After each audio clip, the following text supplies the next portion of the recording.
Hey, it's Ed. Before we get started, I've got a lot of new Patreon supporters I want to thank.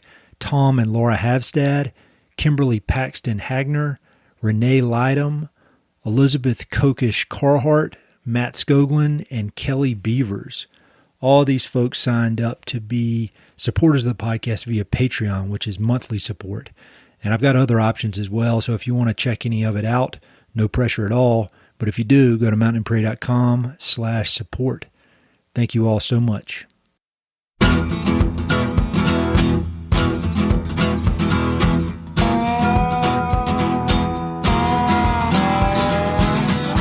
Hey, this is Ed Robertson, and this is the Mountain and Prairie Podcast, where I introduce you to some of the innovative individuals who are shaping the future of the American West. I meet most of these people through my work in land conservation or through my hobbies and interests that revolve around spending time up high in the mountains. My guests include ranchers, writers, entrepreneurs, conservationists, athletes, artists, adventurers, pretty much anyone who's doing important work, has an interesting story, and loves the American West. My guest today is George Hodgin. George is the founder and CEO of Biopharmaceutical Research Company, a California-based business with the mission of providing federally legal cannabis for approved researchers in the United States. Prior to starting BRC, George served as a U.S. Navy SEAL officer, leading counterterrorism operations in combat zones such as Afghanistan. And to top it all off, he's a graduate of the Stanford University Graduate School of Business and the University of North Carolina, where he was a Morehead-Cain Scholar. With a resume like this, it's safe to assume that George is a driven, hard-working guy. From a very young age, George knew he wanted to be a Navy SEAL.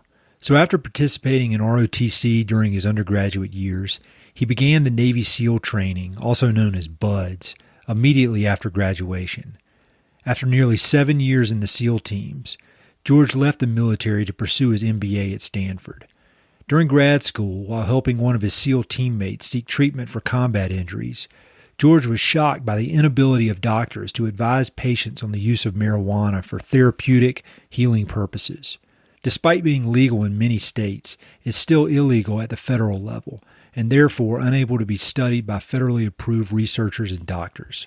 George and his company seek to change this status quo, so that cannabis can be better understood and more widely prescribed as an alternative to opioids and other drugs. The state legal marijuana business has its roots in the American West, so I've wanted to speak with a cannabis entrepreneur for some time now. George offers excellent insights into the industry, discussing the challenges, governmental roadblocks, and opportunities for optimistic, innovative entrepreneurs. We also talk about why he decided to become an entrepreneur, and why he's consistently chosen some of the most challenging careers imaginable. We talk a lot about his service in the Navy, including common traits of SEALs, the lessons learned from service, and the challenges of transitioning from the military into civilian life. Since we recorded this episode a few weeks into the coronavirus crisis, he offers some hard-earned wisdom on how to best deal with high-stress, potentially dangerous situations like the one we all find ourselves in now. George and I were supposed to record this episode in person, but the coronavirus had other plans. But we still made it happen, each of us holed up in our homes and connected via Zoom. So I hope this episode offers some entertainment and motivation during this challenging time. Thanks for listening. I'd love to just kind of get an overview of what the company is, and then I want to dig into how you decided to start it. But can you just give us an overview of your company and what you guys do? Yeah. So I started Biopharmaceutical Research Company, BRC, in 2017 when I was a graduate student at the Stanford Graduate School of Business. And our exclusive goal in life, what gets everybody up in the morning to come to work, is to provide federally legal cannabis, so not hemp, but marijuana, federally legal cannabis for federally approved researchers in the United States. 200 million Americans live in a place where they can access cannabis legally if they're a consumer, but if they're a doctor or a scientist or a drug developer, they cannot violate federal law, so they are not allowed to go to a dispensary, so they don't have a good source of cannabis with which to do their research. And so our goal is to be the first private organization to grow cannabis that's legal at the federal level in the U.S. and use that cannabis to study its good effects and how they can help people, which so far seem to be getting a lot of help from anecdotal and observational evidence. So you said you started this when you were in business school, and I would imagine, at Stanford Business School, it's just this hotbed of business ideas and smart people and everybody just constantly talking about business, 16, 17 hours a day. What, of all the different business ideas that went through your head while you were sitting in there with all the smart people, why did this one stick? What made you want to, go put all your chips in and chase it? It's funny you mentioned all the smart people talking about business, 16, 17 hours a day, because that is a wonderful description of Stanford Business School. And the entire time there, I felt like I had sort of imposter syndrome. I was looking around with all these really, really smart people. And I'm like, man, did I slip through the cracks? I don't have any good business ideas. I just want to get a job. I've been in the Navy for 7 years. I'm just trying to get a job once I get out of this place. And what I found was everyone had really good business ideas. Some of the ones that friends and I talked about, we talked about some of the funniest shit you can imagine. We talked about starting a pet insurance company because I have a dog who's a mess. We talked about another buddy and I had been down to Carmel by the Sea, which is about 2 hours south of Palo Alto, where Stanford is. And nobody, like on the East Coast, in North Carolina, where I grew up, everybody goes to the beach all day and you sit on your beach chair and drink beer and read and run out to the water. And we realized in California, there's no beach chairs. Nobody's like just lounging on the beach. People are walking or playing tennis, whatever. And we're like, man, we should start a beach chair rental company. And so we looked at that. We talked about all sorts of stuff. But so all those things were kind of like intentional. It was like you lock yourself in the room with a 6-pack of beer and your best friend and say, okay, how am I going to, let's think of a business. And, not surprisingly, we didn't think of anything great. And so I had this idea to start BRC because I was with a very close friend of mine who was a fellow veteran. And this individual was going through a really, really challenging time because of their wartime visible and invisible wounds, meaning, mental health and chronic pain. And so I was helping this person with their wartime wounds and their treatment. And we're at the VA together, the Veterans Affairs Hospital. Mm-hmm. And this person says, look, doc, and I'm sort of sitting in the background taking notes. And my friend says, hey, doc, I'm going to try this medical marijuana thing. I'm a conservative person. I've never really given that much thought to it, but I'm at the end of my rope. I need to try something because I'm sick of opioids and all the other stuff. And the doctor said, he was a pretty progressive doctor. He said, I would absolutely answer your questions and guide you when it comes to medical marijuana. But the fact is, there's just no way for me to do that as a medical professional because all the products that you would get out on the streets, they're not tested or regulated or standardized. There's no clinical research or evidence. It's all observational. And I wouldn't feel good about pointing you towards something that hasn't really been studied. And my head kind of perked up in the background. And I'm like, wait a minute. So Jeff Sessions, the former attorney general, and the federal government say that cannabis is the same as heroin. It's a Schedule I drug. And then I can drive down the Highway 101 in California or where you are in Colorado, and I see signs that say that cannabis can cure everything from Alzheimer's and depression and anxiety under the sun. And they have apps now where you can get it delivered. And now today, in the age of the coronavirus, it's considered a essential business. So it's remaining open. Cannabis places are remaining open, like your grocery stores and pharmacies.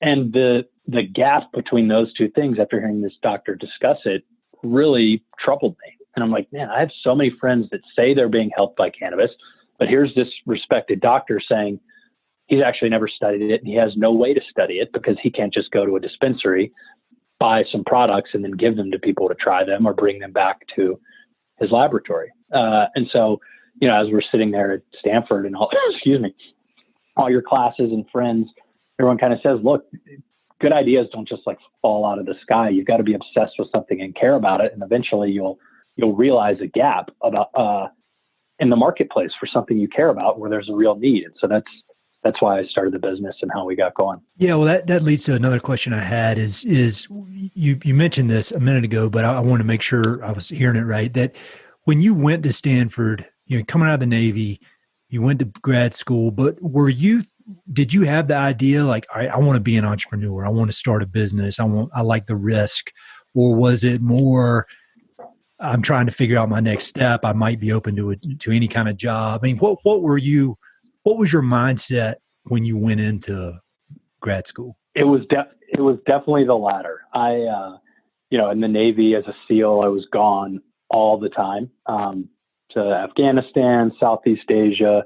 Even when you're in the United States, not on an active deployment, you're never home because all the training you do as a SEAL, it's not like you can do it in a city, right? You're shooting and jumping and diving, demolition, skydiving. So you typically go on these long trips. So you'll go out to the desert for a month and then come home. So I was never, ever home. So I was looking forward to business school as a way to kind of reset and take a knee with my wife. We had been married for about 2 years, Caroline. And I was looking forward to it as an opportunity to take a knee, live in the same place for 2 years without leaving, meet some really smart, interesting people, and kind of use it as a way to figure out what I wanted my next steps to be. But entrepreneurship never, ever crossed my mind. I'm a pretty risk averse person. And I think being a risk averse person, entrepreneurship never really entered my thought process. I mean, I remember the essay I wrote for Stanford Business School. I said I wanted to be a consultant, but that was kind of just like, I don't know what I'm going to do. I'll just write something down and hopefully it works. And they bought it. It was never really on my mind. I want to talk more about you being a risk averse person and deciding to be a Navy SEAL, but we'll get to that in a second. So when you're thinking about when you got this idea in your head and you're like, all right, this could be a business idea. Everybody has ideas all day long. Ideas are great, but the execution is obviously what separates people. And so when I hear that business, you're talking about a substance that is considered legal on one side of the government. I mean, considered illegal on one side of the government. You've got, you're dealing with governmental stuff. You're dealing with supply chain stuff. You're dealing with, really marketing in a way of trying to turn the tide of the stigma around cannabis. I mean, did that ever scare you off? I mean, did you ever kind of get halfway into your research and think, oh man, this is going to be too complicated. I need to go do something else, or did that kind of fuel your excitement and your interest? Probably the latter. Honestly, if I would have known, I mean, we're almost 4 years in at this point, which is great. Knock on wood, I feel like we've survived sort of business infant mortality, which claims so many young startups. And hey, it's still a startup. It is hard as hell, and God only knows if we're going to make it. But we're if not, we're going to die trying. But I think if I would have known how hard it was going to be, I don't know that I would have done it or could have done it psychologically. And I feel probably the same way about SEAL training. If you know what it's like, then you'd probably just never do it. And so probably what allowed me to get through SEAL training and get 4 years into this entrepreneurial journey is just kind of a stubbornness and a doggedness. Or you could just say, it's maybe just dumb to say like, look, I don't care. I don't really care about all the roadblocks. I'm not even going to think about them. Like I'll plan for them and try and, through business planning, figure out a way over them or around them or through them.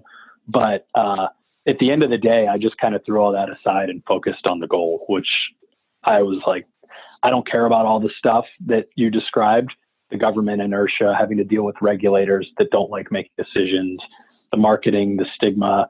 I was kind of like, screw all that. I'm focused on the goal. And if that's what it takes, then that's just a small price to pay to get there. But that being said, we're not there yet. So I'm not counting my chickens before they've hatched. But I think, it kind of is like, it reminds me of a phrase that you learn in SEAL training, or that a lot of people think about in SEAL training, which is like, how do you eat an elephant? And it's, one bite at a time. Mm-hmm. And so if I sat down and thought about all the miserable obstacles that were going to pop up every day over the course of 4 years, I would have just said, screw this. But it's like, you know what, just take it day by day, keep fighting, and know that if it's this hard for me, then hopefully other people will have given up and I can just outlast them. I like that. I think that's super wise. So another question, I think I know the answer to this, but I'm going to ask it anyway. When when you're getting your ass kicked by this business and it's, you're in a tough spot, are you, when the motivation to keep going, is it that you just refuse to quit? Because you obviously have a lot of that in you. I mean, just a absolute refusal to quit.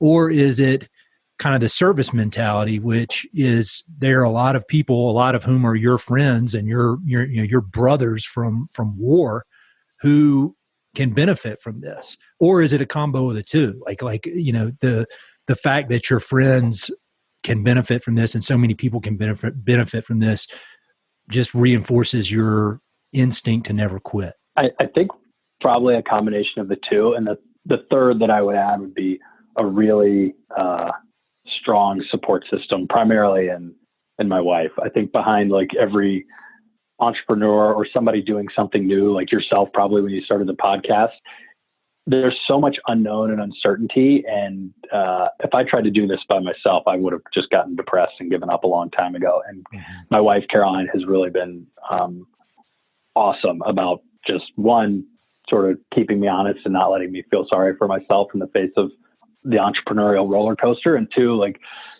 as I get the more, I'd say like I started this, and what keeps me going is the people that this could help, like fellow veterans, like you mentioned. That's why I started, and that's sort of hopefully where we'll end. But in like the absolute hardest times, I just think to myself, like, this is a fight and I'm not going to give up. And there's people, our team, my colleagues and employees that have left great jobs to join us in this. That's what keeps me going as well. Like if it's been a terrible entrepreneurial day, it's like really in the grand scheme of things, there's really not that bad of a day, right? All the craziness that goes on in the world. Hey, we've got a job and a happy, healthy family, then it ain't that bad. But if it's been a relatively challenging day, I just think to myself, like, look, we've got this incredible team that has taken a chance on me and taken a chance on this company and this vision. Nobody gives a shit if I'm feeling down or sorry for myself. Like, pick yourself up and get in there and get to work. So probably a combination of those three things. Yeah, that makes perfect sense. So I'm sure Kim, if my wife Kim was in here, she'd be laughing because I'm obsessed with Navy SEALs. And she's like, I'm surprised it took you 15 minutes to really start asking about Navy SEALs. But I want to back up because I want to get back to the business, but I think getting some context into, your personality and your background before you start the business would be helpful. So can you talk a little bit about where you grew up? Because I know you and I have similar early years, and then it diverted violently when we got to college because you continued on a path of kicking ass. And I will just say I didn't kick much ass in college. So where'd you grow up? That's what college is for. I grew up in Charlotte, North Carolina.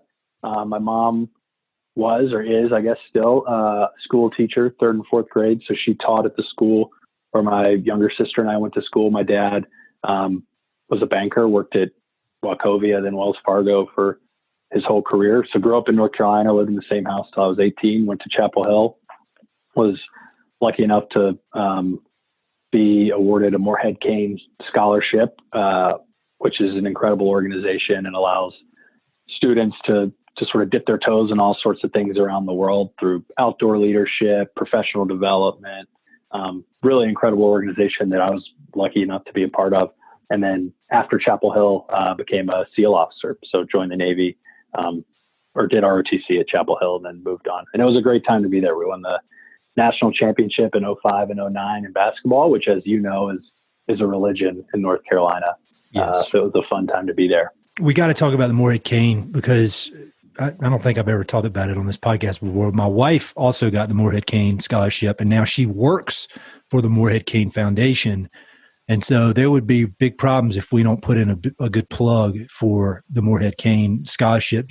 Can you just talk about what you gained from that program? Because it's such a unique scholarship. I mean, they give it to the smartest kids, but it's also the most well-rounded kids. You can't just be an egghead. You got to be a leader. You got to be a good athlete. It's really just kind of the elite, the most well-rounded kid in your school. That's who would be a candidate for an interview for the Morehead-Cain Scholarship. So looking back, but definitely not the smartest in my case. I was always the coach's award guy. I was like, man, he's not that good at sports, but damned if he doesn't try hard in the sprints at the end of the day. Nice. That was always me. Well, that was kind of me too, but I didn't get the Morehead Scholarship. So talk about now that you looking back after all the experiences you've had, what did you gain from those 4 years at Carolina, with the Morehead Scholarship? I remember distinctly, I'd wanted to be a SEAL my entire life. And I was going to go to the Naval Academy. I wanted to go to the Naval Academy. I had my entire life planned out. And like I said, I'm pretty risk averse. And so for me to change plans or change course is just psychologically challenging for myself. Cause once I get my mindset on something, I have a hard time pulling away from that, which is good and bad. But so I remember distinctly, I got the notification that, pardon me, that I got the Morehead-Cain. And I remember going to the post office with my mom to mail my acceptance paperwork for the Naval Academy. So you've been appointed by your senator. You're going to be joining the Naval Academy as a plebe when you're 18. And I, for probably one of the very few times in my life, made like a split second decision that was obviously based on a lot of thought. But I said, you know what? I don't think that's me.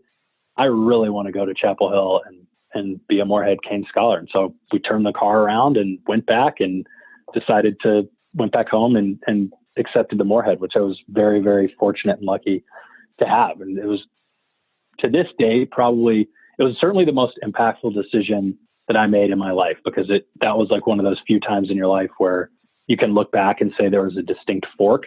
Like I probably would have been the same person, but my life would have been vastly different. I went to Chapel Hill, met my wife there, had an amazing 4 years of fun, educational stimulation. I got to study abroad because of the Morehead-Cain Foundation. I probably wouldn't have been able to do that. So I went to China, studied in Beijing for a semester. An incredible array of experiences that I think allowed me to mature a little bit quicker than I otherwise would have just as a college student. Got to go on a Knowles trip where they teach you about outdoor leadership. So it was a phenomenal time. I think it also gave me a real global appreciation for the world in which we find ourselves, that otherwise, if I had gone to college and hadn't been on a Morehead-Cain Scholarship, I think I would have been educated the same, probably, like academically, but my perspective certainly would not have been as global as it was after having participated in the Morehead. That's a great summary. I'll have Kim reimburse you for your marketing. Yeah, did we pass? And you're out of the doghouse for a month. So yeah, exactly. so you said you'd wanted to be a SEAL your whole life. What was your first? When did you first learn about the SEALs? Charlie Sheen movie? Yeah, exactly. Man, I love that movie. I do too. Tell you, SEALs always joke about that movie. I can't tell you the number of missions I went on in Afghanistan, and there's a scene in that movie where Charlie Sheen, I think they're in like Lebanon or something, but he rescues a hostage and says it's okay, man, we're the SEALs, we're here to get you out. The number of missions I went on in Afghanistan where somebody would say that or quote that movie in jest, great movie. But I don't remember the first time I wanted to be a SEAL, but I knew that I do know I was in probably about I was 7 or 8 years old, and my dad, both grandparents were in the military in World War II. My father was in the Army, not as a career, so it didn't have like a material impact on my upbringing. But military service was just something that was always in the background as I thought about all the people in my family that came before me. And so I sort of had always envisioned myself being in the military at some point. And once I really got to studying it, I think I decided, like, look, if I'm going to do this, I'm going to do it in the most intense, rewarding way possible. And then September 11th happened. I was a freshman in high school, and like everyone, remember exactly where I was. And that really solidified it for me. I was like, there are very, very few people who in history are alive at a time when they think they could make a really big impact on the world. And and I kind of did my homework again. And as a young SEAL officer, 22, 23 years old, you have an immediate impact in the front line, on the front line in the war on terror. And so that to me was really, really appealing. And so September 11th really solidified it. And I was like, all right, time to put your money where your mouth is and actually do this thing. And this, it counts now. So set about doing it. That's really cool. When you get out of college, you've gone through ROTC, so you're an officer. How does that work going straight to buds from college? I mean, I've heard in my endless obsession with Navy SEALs and listening to podcasts and all this kind of stuff, it seems like sometimes people will join the Navy and be in for a while and then go to buds. I mean, how did you get that lined up so you could go directly to buds? It's a administrative and logistical challenge, but there's a clear path for it. So if you go to the Naval Academy or do ROTC and are an officer, then they call it your service selection night is what it's called. And it's for everybody in your ROTC class, your Naval Academy class, everyone that's going to be an officer, every new officer in the Navy that year, more or less, kind of at the same time around the country. It's kind of like matching for doctors. If you've ever heard doctors talk about, oh, I'm going to match, it's similar to that. And you put in what's called a dream sheet. So you rank, I want to be a pilot, number one, a submarine guy, number two, or a Navy doctor, number three. They call it a dream sheet. And typically it's the Navy. So there's like psychology in it. Like sometimes you don't put number one because the Navy doesn't want you to be happy. So you got to do number two. So there's a whole psychology to it. But so you fill out your dream sheet and there's a bunch of applications and paperwork. And I had put SEAL as number one and was lucky enough to get it. So I went straight to the Navy. I remember with my dad, I think it was, God, when was it? It must have been like Mother's Day right after. Well, Chapel Hill graduation is always Mother's Day. So my dad and I packed up the car in Chapel Hill and drove across the country to San Diego and moved out there. And then I started buds a couple days later. And it was a kick in the you-know-what, that's for sure. Especially, I was so fired up and had read about it and prepared for it. And I felt like physically I was pretty well prepared, but mentally, you just have no idea what's coming. That's the scary part, is the uncertainty, or sort of when will this end? And you just never know. But I was kind of in heaven. It was almost like it was like the best time in my life that I'd never want to have again. I mean, you're with all your best friends who are 18 and 30 years old. Everybody wants to be there. This is like the culminating event of everyone's life. So everyone's sort of playing in the Super Bowl alongside each other. But unlike the Super Bowl, where there's a winner and a loser, all of your friends have the choice to make it through buds if they want. So everyone's cheering for each other. It's really collaborative and competitive. It's miserable, but it's kind of fun. It's like that sports environment of like a really hard football or lacrosse or cross country practice. It's just miserable. But now I'm bald and overweight in my mid 30s. And I think, God, what would I give? What would I give to go through another day of buds as a 22-year-old young man with the future ahead? It was a great time. The other thing I'll say is it was almost like living in a museum that you've wanted to visit your entire life, because all your instructors, I was a 22-year-old kid who had grown up in North Carolina, went to Chapel Hill, and certainly had traveled a little bit quite a lot through the Morehead, but had never really experienced hardship in my life. And I was kind of this bright-eyed, bushy-tailed, kid that had just gone to Chapel Hill and wanted to be a SEAL my entire life. And the instructors that are putting you through training, especially as an officer, these are guys who are anywhere from 25 years old to 55 years old typically. And they've all done 5 to 15 combat deployments. So while I was, drinking cheap beer as a 19, 20-year-old in college, these guys were 23 years old, no college education, some of them, fighting in Iraq, and they grew up there. I mean, they went there when they were 19 in 2003, and they fought in Iraq for 10 years before I ever got to them. And so you're sort of walking amongst this land of giants, and I felt very humbled and honored to be there, particularly thinking like, man, a month ago, this guy may have been in Iraq, and I was like walking across the stage at Chapel Hill.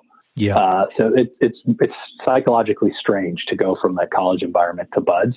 But it was a great time. That's one of the things I've always found so interesting about SEALs, or really, any elite military unit, but especially SEALs, is that it seems like the backgrounds are so varied of what it takes. You've got, like, from the little bit we know each other, it seems like you were focused. When you look on your LinkedIn page, you did a lot during college, in the lead up to that. And that requires a focus that I didn't have when I was 18, 19 years old.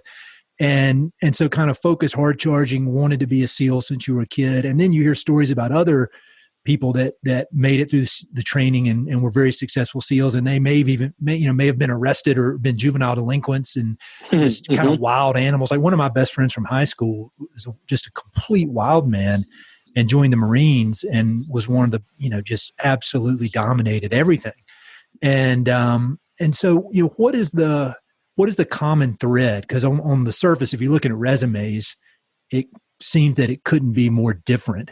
But there's obviously some common thread between all of you guys that makes you successful. I mean, can you boil it down, or is that too complicated? I think there's a lot of people that have tried to boil it down, and I think the only thing they can boil it down to is a never quit attitude. And unknown, I think a lot of, I know that the Navy doctors and Navy administrators have tried to figure out if that attitude is something that the Buds training develops, or is it something that Buds training exposes?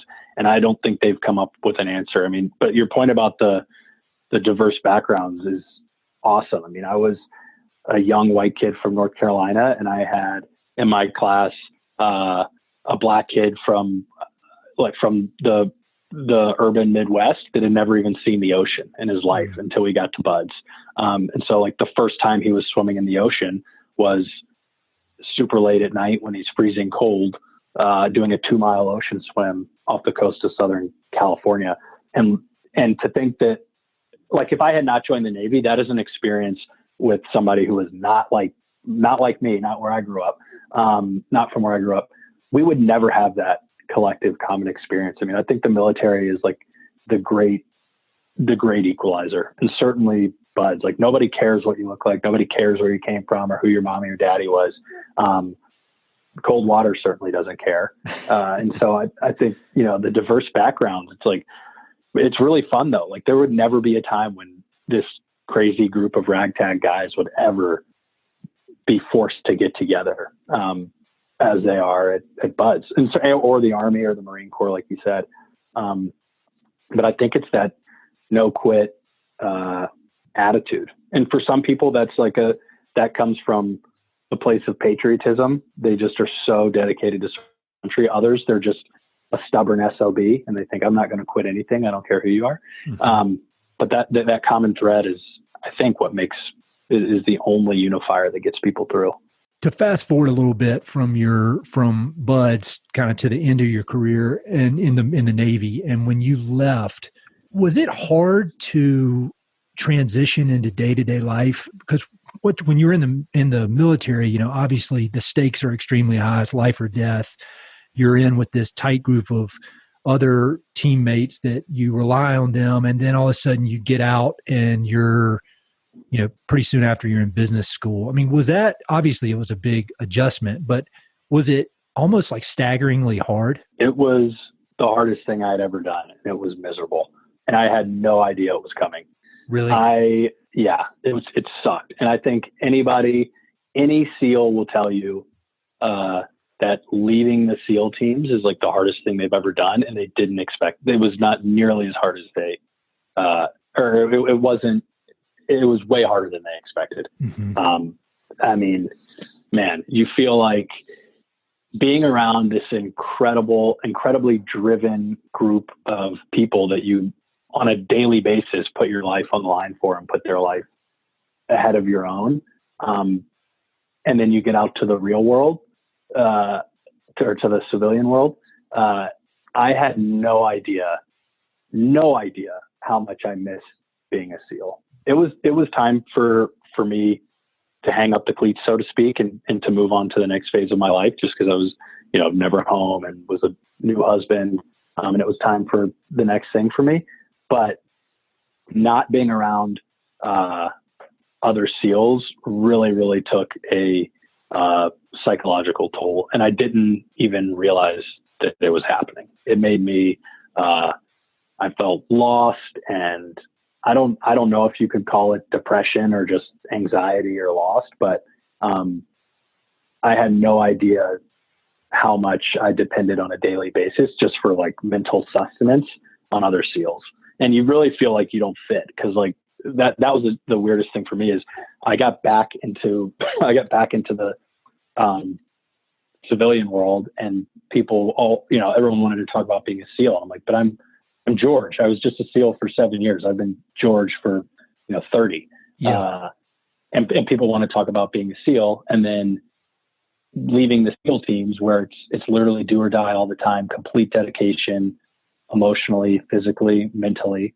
And the one rule is you never quit. Well, you kind of feel like when you leave the SEAL teams, you're quitting and you're turning your back on this organization that supported you and helped you grow up to move on to your next chapter. But even though you're not really quitting in the strictest sense of the word, I still felt like I was turning my back on this tribe.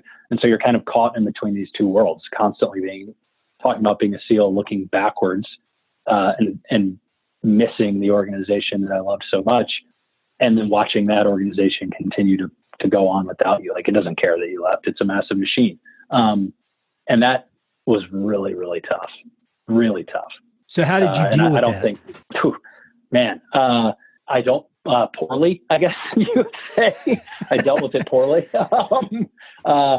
I luckily, again, like my wife, Caroline, is just an incredible bedrock of support for me and can tell when I'm emotionally either not there or something is shitty. And I'm, like most guys, I'm not the best communicator in the world, or, I'd much rather just sort of lock myself in my office and just grind through work as opposed to examining why I'm not feeling good. Yeah. And she can tell when I'm off, and it's like, what the hell is going on? And so luckily I was able to rely on her. A lot of phone calls with other SEALs just for the connection. But I don't think I really, looking back, I think what I was lacking was a sense of purpose. Mm-hmm. And in founding BRC and in finding our mission, I was reinvigorating with this sense of purpose that I really didn't know I was missing. And so it like saved me for sure, because the one thing, and people will, anybody that's ever been in the military knows how monotonous military life can be. And just sometimes just crazy with all the rules, and, your life is owned by the military. And so it's easy to bemoan it, but there's one thing that you will never lack in the military, and that's purpose. There was not a day that went by where I was not completely purpose driven or not feeling, or I was always fulfilled when I was in the Navy, even on the worst days. And so when you leave that, where I just sort of said, like, back to one of your original questions, is like, what did you want to do at business school? Like, I was just going through the motions. I didn't know what I was doing. Mm-hmm. And I didn't have a purpose. And so I think when I found it, I latched on to BRC as this lifeline, and it has completely reinvigorated me. So I think that's how I've dealt with it. It's like, find a purpose quick. Yeah. I mean, I've obviously never done anything a fraction of what you've done, but I've been on some, fairly long climbing trips, and up in Alaska, a month or so. And when I've gotten back, I've just had this like emptiness in me, and Kim, my wife, has really had to, tell me to shake it off, which is, it's not a big deal because it's a silly ass climbing trip. And so, but it gave me just a very, very, very, very slight taste of that emptiness that can come with the mundane, when you've been when your life, it's dangerous, life or death type stuff.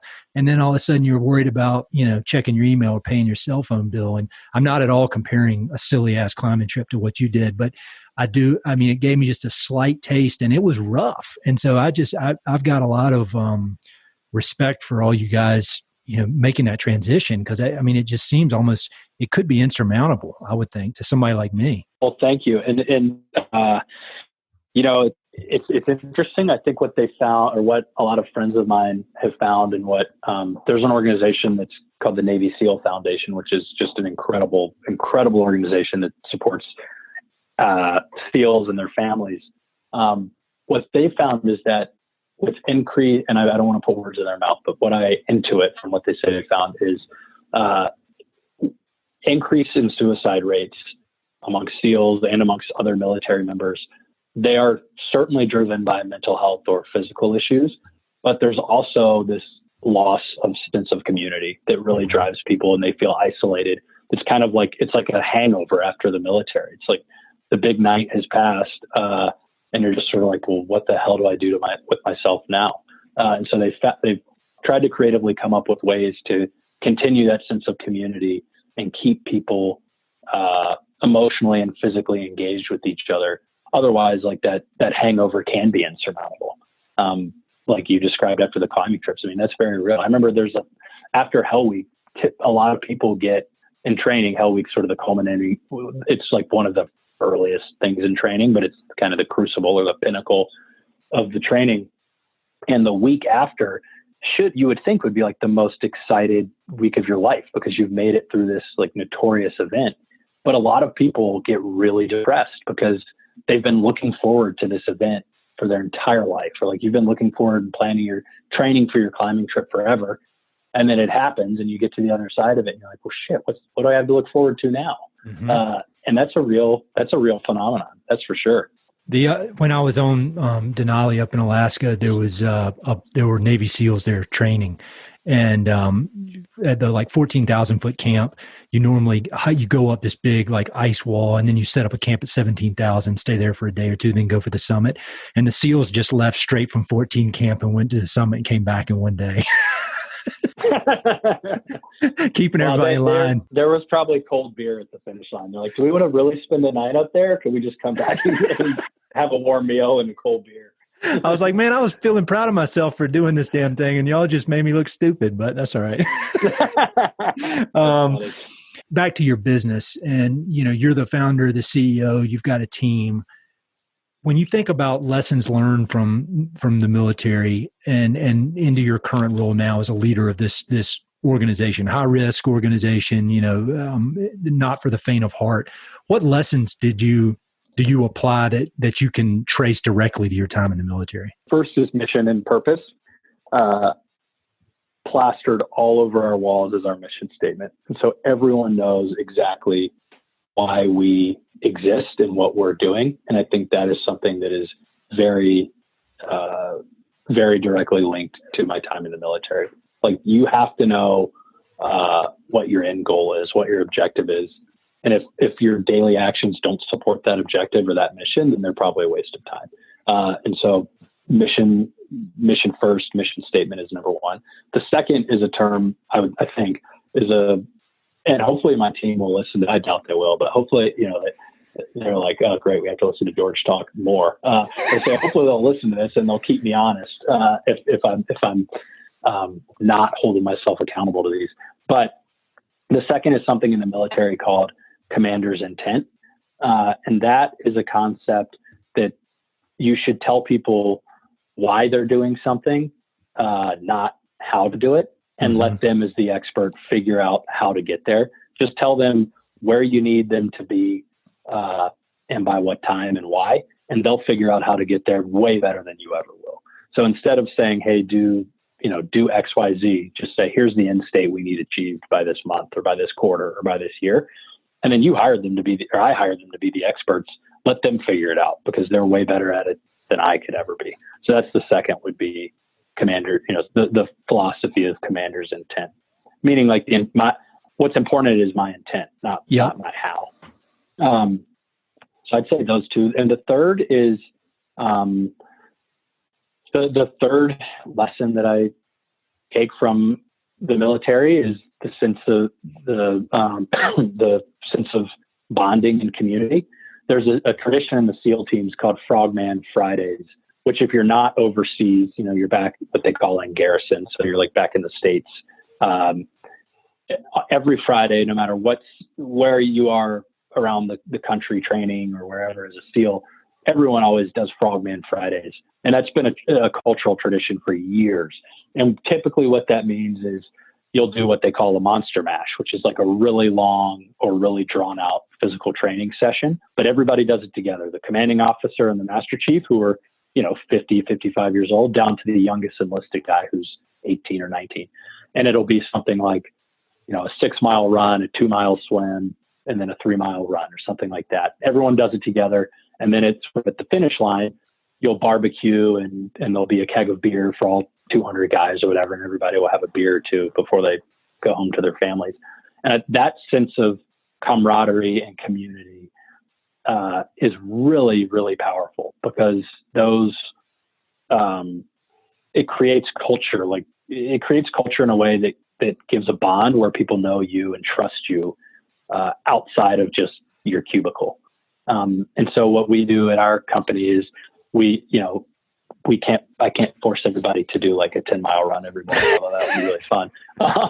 But we do barbecue and everybody has a beer together or 2 beers or something like that before we head back to our families on a Friday afternoon. So we've tried to institute that as well. That's really great. Yeah, I feel like that sense of community is just huge in anything, no matter what. I feel like we need it as a species, and when that's what's going to be one of the things that's going to be so interesting about this whole coronavirus thing is the inability to have community, at least face-to-face community with other people. I want to talk about coronavirus and get your thoughts on that. But I got one more question about your business. There's obviously a lot of obstacles, but in the way of your ultimate mission. But I mean, that's why there's an opportunity there. If thinking about kind of the pinch points or the biggest hurdles between you and where you want the business to be, like if you could wave a magic wand and make one of them disappear, and it would just make your whole life and your whole business a lot easier, what is it? I mean, is it just the overall stigma or the kind of idiot politicians, or what is your biggest pain point in achieving your goals? Regulatory inertia, undoubtedly. And we're experiencing it right now with the coronavirus, and hopefully that eliminates it. But fortunately and unfortunately for our business, everything we do requires a DEA, U.S. Drug Enforcement Administration, the Federal Narcotics Agency, requires a DEA permit. We've recently imported the first ever legal cannabis, legal marijuana from Latin America into the United States, under a DEA permit. Clearly, lots of marijuana has moved from Latin America into the U.S. This is the first that's ever been brought legally. Similar to the European Union, we brought it into from the EU. Every time we do anything, it requires some sort of permitting, regulatory permitting. You would think in this day and age, with so many people using cannabis for recreational or medical purposes, that the federal government would act really swiftly and quickly to enable researchers, not like marijuana legalization, but literally just federally approved researchers. They would act expeditiously to get those scientists working as much as possible and as quickly as possible. But the amount of regulatory red tape it takes to go through is just, some days seems insurmountable. I mean, it is just incredible the level of red tape it takes just to study like 10 grams of marijuana under a microscope, if you will. So if I could wave a magic wand, it would be that regulators and bureaucrats would move with the urgency that the rest of the country moves with. Like frankly, with for my business with cannabis, but they just don't do anything until they're forced. And their entire business model is just don't make a mistake. Because if you make a mistake, you're going to get fired. If you do your job really well, it doesn't matter. You'll just keep your job. So the fallback position for most regulators is just do nothing. If I do nothing, I can't make a mistake. And so that is completely at odds with the business community and with the scientific community, which has to take action. Otherwise, like, you can't make payroll.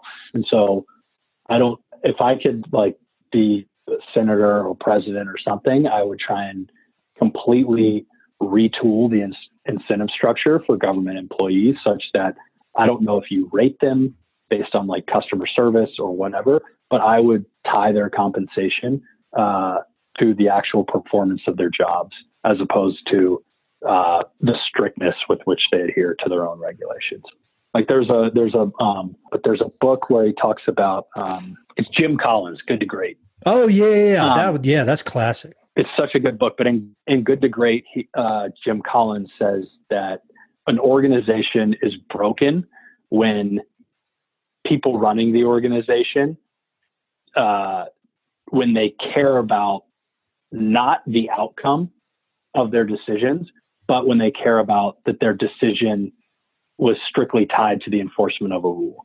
So, but irrespective of how that dictates like the customer's outcome, he says that's the mark of a broken organization. And I think our federal government is exemplifying that to a T right now. You'd say like, look, the FDA thinks they did a good job because they required everyone making a coronavirus test to go through months and months of FDA tests before their tests were approved for the coronavirus. And so the FDA would say, well, look, that's the law. We held everyone to that standard. Didn't we do a good job? But they don't care about the downstream effects, which are that nobody can get tests. And the administration of a test is the whole purpose for having their rules and regulations anyways. Luckily, I think those things are changing, but that attitude and mindset is just so entrenched within all the government agencies we work with that it like, particularly as like an entrepreneur and somebody that has to be really action oriented, it just blows my mind on a daily basis.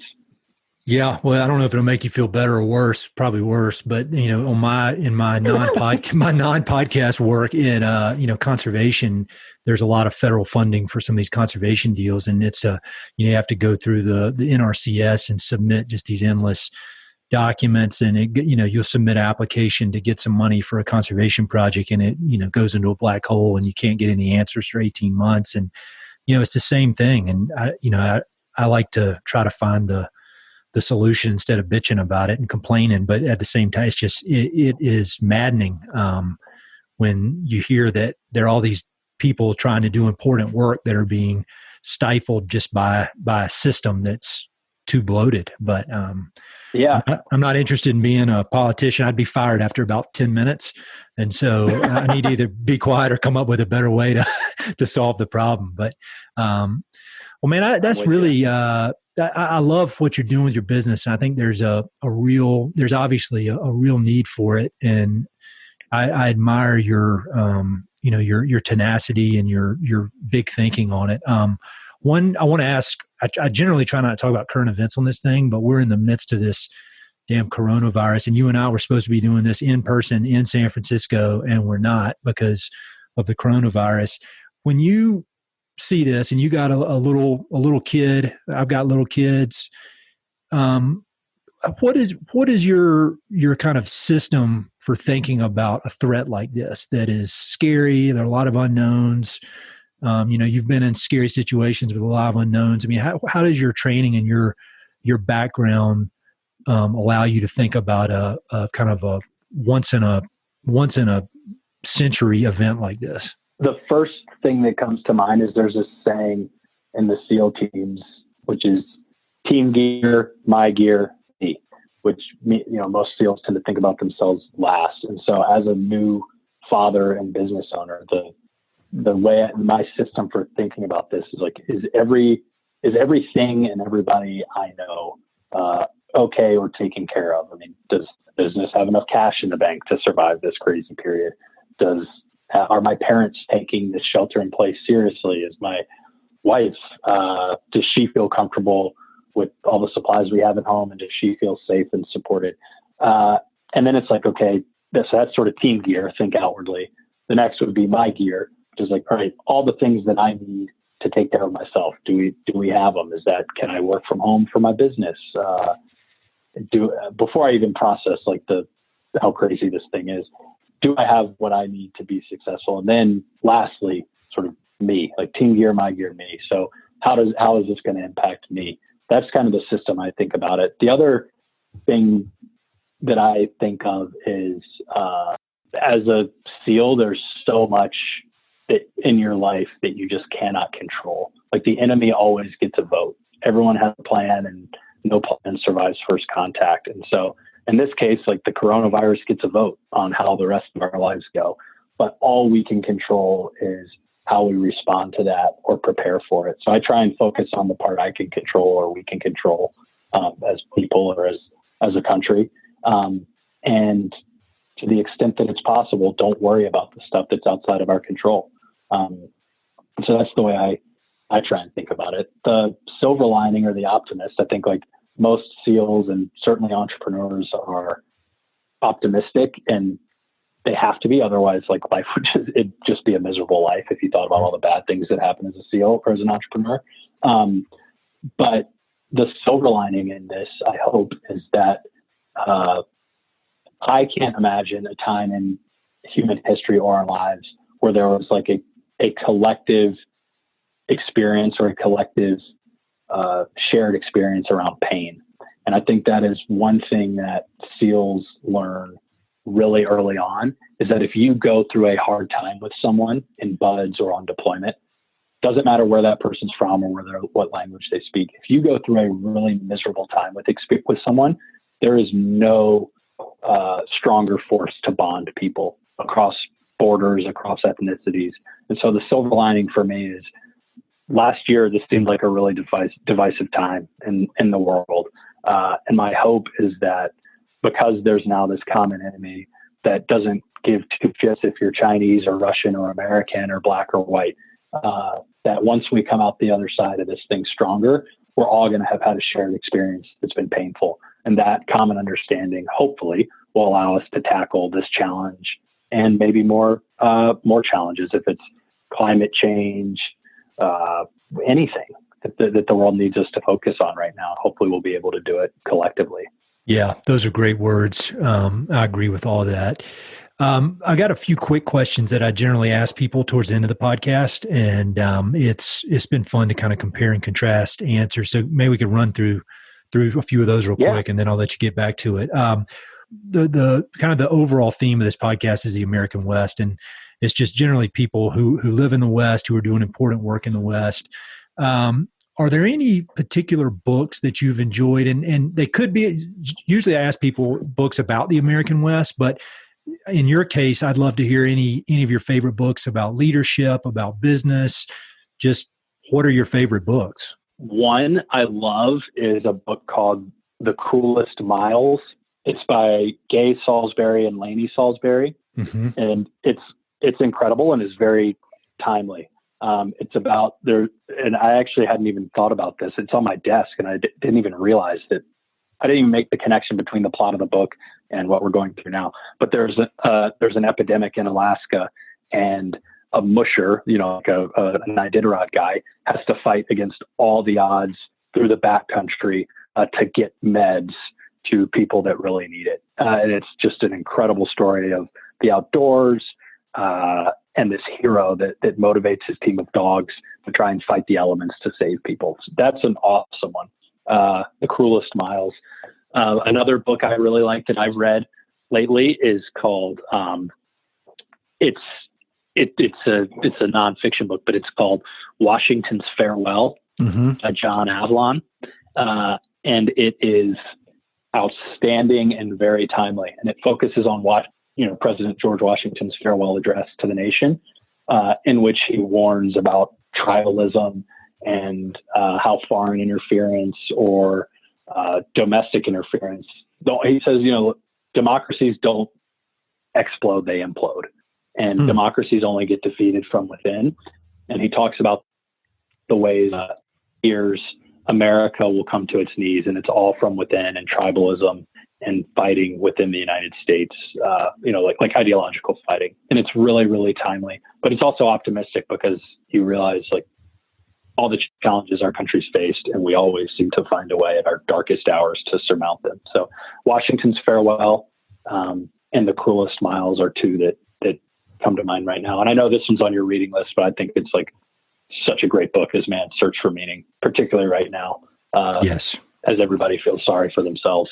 Those are great. Both of those books I have never read. I don't even know if I've seen them before. So I'll add those to the episode notes so people can click through and get them. Do you have any movies or documentaries or films that are meaningful to you? Besides Navy SEALs with Charlie Sheen? Yeah, and Roadhouse, obviously. Yeah, Roadhouse. Oh, man, that's good. Wow, I am not a big movie buff. The movies, let's see. I mean, this is an entertaining movie. It has nothing to do with, but it's probably just a snapshot into who I am. I really love Daniel Day-Lewis. It's not and none of his movies are documentaries, but in all this quarantine, I've watched Lincoln, his portrayal of Lincoln several times, and I've also watched Gangs of New York. Lincoln to get inspired about leadership during times of crisis, and then Gangs of New York to take my mind off of the craziness in the world with a great actor, several great actors and actresses. Those two I just keep coming back to. Those are both great. And Gangs of New York, there's something about his role in that I've watched it so many times. That's a long ass movie too, but I'm just obsessed with the way. Long. Yeah, but he is such a good actor. It's like it puts me in a trance watching him. It's the oddest thing. He's the real deal, man. You talk about commitment. Holy cow. That guy doesn't mess around. No, he doesn't mess around at all. You know what's another documentary? It's on HBO, and I watched it the other night, and it's called Becoming Warren Buffett. I don't know if you've ever seen that. No. I watched that. It's on HBO. It's really interesting. But it's called Becoming Warren Buffett. And it's really resonated with me because on the outside, you look, as an entrepreneur or somebody who went to business school, you think, man, Warren Buffett, like, what would you give to be in Warren Buffett's shoes? But you watch this movie and this documentary, and he's obviously an incredible philanthropist and business person, but it interviews his children. And a lot of times his children say, well, look, Dad was, he was upstairs reading and he wouldn't come downstairs and eat dinner with the family. And so it has brought me back to a point of when I think about work and being all in, emotionally invested as an entrepreneur and CEO, kind of to what end? Like, what's the point of the business beside, the point is to make sure that people can get cannabis medicine and have it studied. But from a business perspective, I kind of already have everything I want and need in the world. So this movie made me realize, even if you're the richest guy alive, you still got to come down and eat dinner with your family and make time to do that. Like what's the point? What's the point of having all that money if you can't even enjoy being around your spouse and your children? And so it's been I've tried to incorporate what I took away from this movie, which is like, what's the point of working so hard if you already have what you want right in front of you, which is a healthy, happy family. For me anyways, that's kind of what I want out of life. And so, that was a good centering thing for me. I don't think that was the point of the movie. I think the point of the movie was like, Warren Buffett's great. He's so rich and he's such a genius. But I watched it. I'm like, dude, you've got $90 billion. Take the 9 off and go on vacation with your kids. Which is, I guess, if I think that, I'll probably never have $90 billion if I think that way, but I'll be a lot happier. I think that is a perfect way to wrap it up. Thank you so much for being so generous with your time. I'm sorry we had to do this over the internet, but I'm glad we got to do it. And I'll look forward to hanging out in person one of these days. But man, I admire everything you got going on, everything you've done. And I just really appreciate it all. Well, thank you. And thanks for having me on this. And thank you to Kim. This has been really fun.